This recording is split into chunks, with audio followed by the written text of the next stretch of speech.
I mean, I'm always looking for little metaphors and objects, and I'm always looking in gutters for, that chip bag that looks like a daffodil.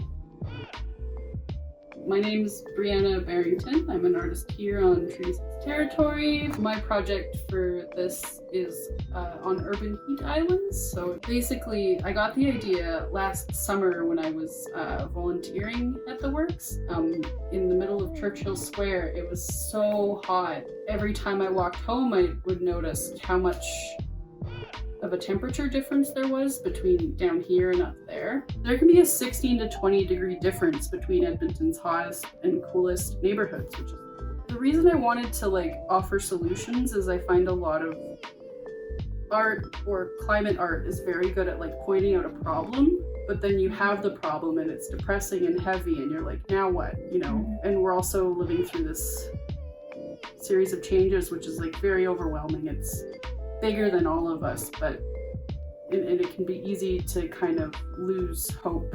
So I wanted to sort of offer hope. It's been part of my artistic practice for quite a few years to wander alleys and scavenge materials for sculptures or installations. I've spent a few years collecting this sort of cast of items that can be used to sort of speak about different questions or themes around a work, depending on what's next to it, because the meaning of an object changes depending on its context.